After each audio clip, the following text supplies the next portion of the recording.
Assalamualaikum everyone. This is again your registered social worker, Mecca Yasin. So ngayon naman, ang pag-uusapan natin is about new liberalism and also globalization. So madali lang to, itong dalawang to nasa TUS to, pero sa pagkakaalam ko, isa lang ata yung lalabas na question sa board exam. So ang kailangan nyo lang intindihan dito sa new liberalism at saka globalization, kailangan nyo lang maintindihan yung meaning nila separately. Kasi kapag na-separate nyo yung dalawang yan, mas hindi na kayo mahihirapan na intindihin kung ano nga ba yung neoliberalism at saka yung globalization. Kasi ang dalawang yan, although medyo similar sila on something trading and economics, like that, pero different talaga sila when it comes to the explanation itself. So without further ado, let's now proceed on the next slide. So kung makikita nyo po dito na part, ito yung concept of neoliberalism and also globalization. So pinakaunang-una sa lahat na pag-uusapan natin is yung about neoliberalism. So ano ba yung tinatawag nating neoliberalism? Neoliberalism is yan daw yung political at saka yung economic philosophy. Tandaan nyo yung philosophy na nag-shape ng ating modern global economy. So, kung pag-uusapan din natin is yung globalization, 'di ba? Is same lang sila na political and also economic, ganyan-ganyan na nag-shape din ng ating modern global economy. Etong neoliberalism, yan yung philosophy. Okay, yun yung kaibahan niya sa globalization. Yung presentation na daw ito is layunin niya na ma-explore yung history, yung origin at saka yung mga concepts or yung mga importanteng pangyayari or terms at saka yung mga theories. And as well as kung ano din daw yung pros, yung magandang maidudulot or yung cons or yung hindi magandang maidudulot ng neoliberalism. So, basically, yung neoliberalism, yan yung governing rationality base sa market logic. So para mas maintindihan natin yan, punta tayo sa next slide. So, dito sa slide na to, makikita natin yung core tenets ng neoliberalism. Pinakaunang-una sa lahat, kapag nakita nyo yung word na free market, diretso na yan, neoliberalism. Kasi nung nag-board exam kami, yan yung pinaka-first na nakita ko na way para ma-distinguish ko yung neoliberalism sa globalization. Kasi nga, di ba, same sila na shape din nila yung global economy. So, kapag rely kayo doon sa global economy na term, baka malito kayo sa neoliberalism at saka sa globalization. So kapag nakita nyo yung free market, matik na yan, neoliberalism na agad yan yung isasagot nyo basta free market. Kasi yung ibig sabihin ng free market, yan daw yung market should be left to operate without government intervention. Kung baga, yung market na yan is hindi na yan dapat papakialaman ng government natin kasi nasa private entity na yan siya, mga private auspices. Okay? So, para mas magets natin, punta tayo dito sa privatization. From the word itself, private. Hindi siya pampubliko, privatized. Like, may isang taong nag-run for the neoliberalism. So, privatize siya, hindi siya pangkalahatan. Public services and assets should be sold to private entities. Yun yung gusto ng privatization. Na yung mga public at saka yung mga asset daw is kailangan daw ibenta sa mga private auspices. Doon pa lang red flag na, 'di ba? So, hindi ko alam kung for you red flag kasi yung very subjective din kasi yung opinion natin. May it be pro ka sa new liberalism, may it be hindi. Pero for me, it's a red flag kasi imagine niyo yung mga private services and assets is ibebenta mo sa mga private auspices. Kapag binenta mo sa mga private entities, magkakaroon na yan siya ng way na magkakaroon sila ng pera tapos sila lang din yung makakagain and hindi na yung public. So, yun yung kaanuhan or ka-red flagan ng privatization. Dito naman tayo sa deregulation.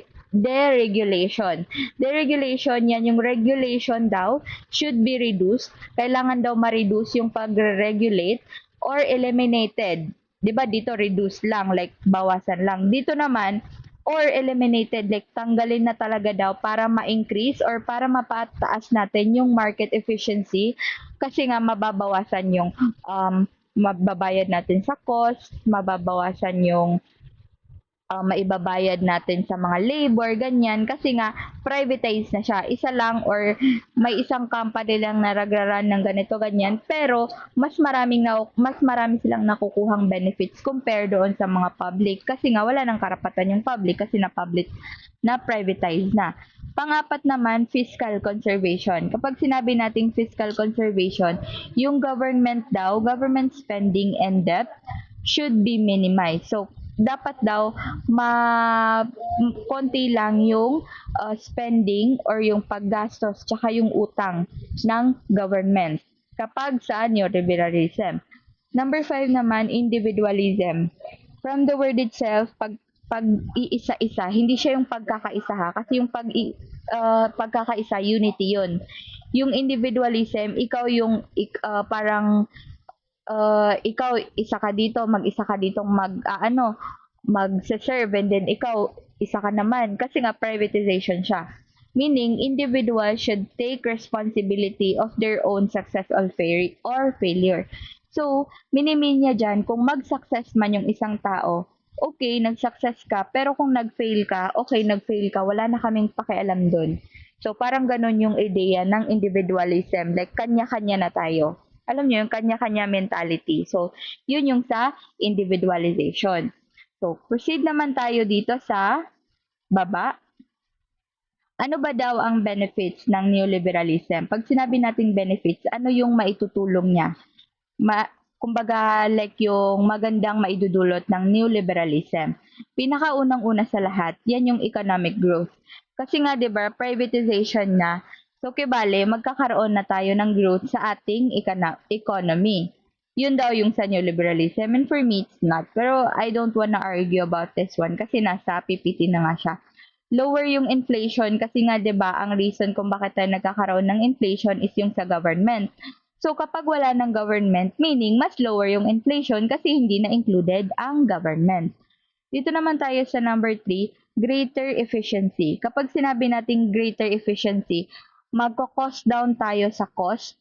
Kumbaga, konti na lang yung magagastos natin, konti na lang yung magiging effort, konti na lang yung magiging time, mas mabilis yung paglago kasi nga greater efficiency. Yun yung minimum niya. Pang-apat is increase international trade. Kasi nga privatization na. So, kung kibale pupunta tayo sa ibang bansa para makipag-trade sa kanila, mas mabilis na daw. Kasi nga privatize na siya, hindi na papakialaman ng government, hindi na tayo i-regulate ng government. So, kahit na ano lang i-trade natin sa kanila, pwede. So, magi-increase yung international trade natin. Pag sinabi nating trade, ba kasi trade ako ng trade dito, hindi nyo alam yung trade. Trade is yan yung pakikipag sosyo natin sa ibang bansa. For example, may dadalhin ako dito na product from the Philippines, dadalhin ko sa Amerika kasi wala sila doon. And then biglang, kapag yung Amerika, may product din sila na wala tayo here in the Philippines, yun din yung dadalhin nila in the Philippines and yun yung tinatawag nating trade or pakikipagsosyo sa ibang bansa. Okay? Dito naman tayo sa number 5, more individual freedom. Kasi nga 'di ba doon sa isang nasabi ko na kung mag-fail ka, okay, nag-fail ka. Kung magsa-success ka, di mas maganda, nag-success ka, success ka, di ba? So, yun yung more individual freedom kasi nga wala nang masyadong nakikialam. And kapag walang masyadong nakikialam, mas malaki yung benefit sa'yo na producer kibali na doon sa mga consumer. So, parang yung new liberalism, para siyang bias siya on the privatized na mga entities and also sa mga may pera. Kasi kapag may pera ka, marami kang makukuha, di ba? And kapag wala kang pera, usually, you rely on the public services. So, paano na lang kapag walang public services? E di wala ka nang i-rely. Walang-wala ka na. So, yun, para siyang bias siya on the richer part of our country. Okay? So, proceed naman tayo dito. Ano naman yung criticism ng neoliberalism? So, kung may benefits, dapat may criticism din or yung negative impact or yung cons ng neoliberalism. Unang-una sa lahat, yung sinasabi ko kanina pa, inequality. Kasi kapag na-privatize yung isang entity, hindi na yan siya magiging equal sa ibang mga tao kasi nga, bias na siya. Bias na siya in a way na ang yayaman ng yayaman, yung malaki na yung pera, ang hihirap ng hihirap, yung walang pera, yung walang panggawa ng market niya, yung walang pang trade internationally. So yun, nagiging inequality, negative to siya ha. Environmental degradation din, kasi nga, pag na-privatize na yung isang agency, usually, hindi na yan siya, di ba, i-regulate. So, yung mga resources sa ating environment, usually yun yung ginagamit nila. Mapa-food man yan, trees, mapa anything else na resources is parang ma-abuse yung pagkuha nila doon. So, ang nangyayari, nagkakaroon tayo ng environmental degradation. Hindi man natin yan mapapansin ngayon, pero kalaunan, yan yung magiging reason kung bakit bubuwang mundo. Like sinasabi ko sa inyo, yung mga sakim na mga gahaman, sila yung mga reason kung bakit bubuwang mundo. Sige, dito tayo sa social welfare cuts. Social welfare cuts in a way na, di ba, wala na nga deregularization, hindi napapakialaman ng government kapag nasa neoliberalism. So, yung mga social welfare din na pinamimigay sa mga tao is cuts, meaning yan, negative yan. Kasi, di ba, nag-pay tayo ng mga taxes. And usually kasi kapag sa neoliberalism, mas konti na lang yung ipipay mo, 'di ba? So, kibali may cut or matatanggalan ng um, budget yung mga ibang mga social services, pwedeng mawala na sila or pwedeng makat lang yung budget nila. So, magkakaroon tayo ng social welfare cuts or yung mga programs and services na tinutulong natin is hindi siya gaanong mapagbigyan ng pansin dahil nga sa neoliberalism. Dito naman tayo, financial instability, kasi hindi ka naman sure.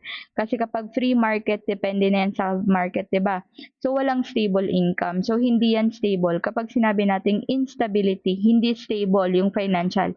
Hindi stable yung income na makukuha mo. And then, kapag hindi stable yung income na makukuha mo, usually, may instability. Loss of sovereignty, ito din yung minimin natin. Kapag loss of sovereignty, parang hindi ka na nagbibigay sa sarili mong bansa. So, what's even the point of staying here? Kung sakim ka naman, dun ka na lang sa far away. Parang ganun. Um, Next naman tayo dito sa concept pa din ng dalawang yan, pero ang pag-uusapan natin is about globalization. So, ano ba yung globalization? Globalization is yan daw yung process by which ang lahat ng tao, tsaka yung mga communities is na-experience nila yung pagtaas ng common economic, yung social and cultural environment. So, by definition, the process affects everybody throughout the world. So, ito yung sinasabi ko, di ba modernize ang neoliberalism? Kibali, ang globalization naman, yan yung proseso daw na naapektuhan yung mga tao tsaka communities. And lahat sila nakaka-experience ng pare-parehas, common pare-parehas na ekonomiya, social, cultural environment. So, everybody affects everybody. So, lahat tayo naapektuhan ng globalization, aminin man natin sa hindi. Kasi ang globalization talaga, hindi lang yan rampant in the Philippines, but also rampant in America, in Canada, anywhere else in the Philippines.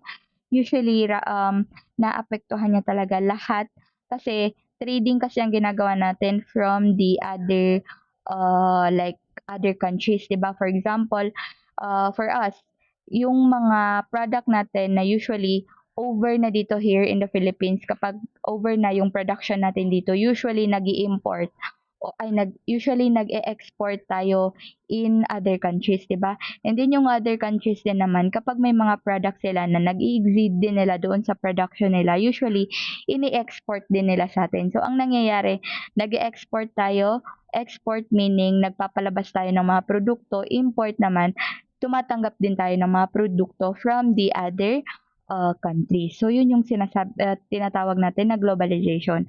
Kasi lahat yan naapektuhan, kasi lahat tayo nagta-trade, lahat tayo nag-i-import, lahat tayo nag-i-export. Kasi no man is an island, hindi pwede na sila lang yung may alam ng produkto nila at hindi din pwede na sakim din tayo sa kung ano man yung pwede nating ma-offer. Kasi ganun lumalago yung isang country. So, next naman tayo dito sa isang slide. Ano ba ang mga core tenets ng mali to ha, kasi dapat nakalagay dito globalization. So, i-ano nyo na lang globalization yung nandito. Pinakaunang-una sa lahat, internationalization. Yan yung cross-border relation between countries. Kasi nga 'di ba nagpapasa-pasahan tayo ng mga products, so yan yung tinatawag nating internationalization. Dito naman tayo sa liberalization. Liberalization nagka-create daw ng open borders between countries and international economic integration. Yan yung liberalization is kapag sinabi natin na mag-open ng borders, for example, kung naalala nyo yung issue ng Iran at saka ng Amerika, 'di ba? Yan yung napag-awayan nila doon sa State of Hormuz. Kasi nga 'di ba pinasarado ng Iran because of the war, and also grabe kagalit ang mga Americans kasi nga na-close yung border na dinadaanan ng mga oil, and lahat tayo naapektuhan, even the Philippines. Kaya nga 'di ba super high ng gasoline, super high ng nababayad natin sa mga gasolina, and grabe din nagtaas yung mga bilihin. So yun yung reason kung bakit kailangan meron talaga tayong open borders from all of the world, kasi may mga resources sila na wala tayo, and may mga resources din tayo na wala sila. It's just that kailangan natin makipag-exchange para mas lumago yung ating ekonomiya. Pangatlo naman, universalization. So universalization, yan yung spreading of word, objects, and experiences to all corners of the world. Ito yung from the word itself, universe. Yan daw yung pagsispread or yung pagbibigay. Yung like feel ko pa ulit-ulit lang naman ang pinapahiwatig ng globalization. Yan yung pagkikipag-sosyo natin sa ibang bansa. Sige. Westernization, yan naman yung modernization or Americanization that tend to destroy local and indigenous culture. Kasi nga 'di ba, kung napapansin nyo, kapag may mga product tayo in America na i-export or i-export nila here in the Philippines, usually ang tinatawag natin doon, mga branded items. When it comes to our product, ang tinatawag natin sa mga product natin is local. Kasi nga, localized na siya. And kapag yung term kasi na local, it should not be negative. Kasi hindi naman talaga yun dapat negative. Kasi ang local lang naman is tinatawag natin siyang local kasi made in the Philippines, and hindi naman lahat ng made in the Philippines is pangit talaga. It's just that hindi lang siya tinatangkilik here in the Philippines kasi mas ginugusto natin yung mga branded or yung mga product outside the Philippines or outside the country. So, ang nangyayari yung mga culture natin or yung mga produkto natin is nawawalan siya ng saysay here in the Philippines, pero very mabenta siya outside kasi nga hindi natin siya tinatangkilik, and mas nawa-westernize tayo, and yun yung isang red flag ng globalization. Dito naman tayo sa number 5, deterritorialization, a configuration of geography so that the time and space are not seen in terms of territories. Yan yung tinatawag natin na reconfiguration ng ating geografiya para daw yung time at saka yung space is hindi daw makita as in terms of territory, kasi hindi naman dapat kasi talaga. So, dito naman tayo sa next slide. Oh, okay. So, wala na palang next slide. So, that is all. I really hope na na-distinguish nyo yung neoliberalism at saka yung globalization, kasi isa lang naman yung, I think isa lang or dalawa yung lalabas sa board exam. So, don't worry. It's okay. As long as naintindihan yung discussion ko about neoliberalism and also globalization, na yung neoliberalism is pag nakita nyo yung free market, matik na yan, neoliberalism. And then sa globalization, kapag nakita nyo yung naapektuhan niya yung lahat, affects everybody, or global trading and globalized, modernized, matik, globalization. Okay? So, yun lang for now. Thank you very much for listening, and see you on the other side, future social workers. Bye-bye!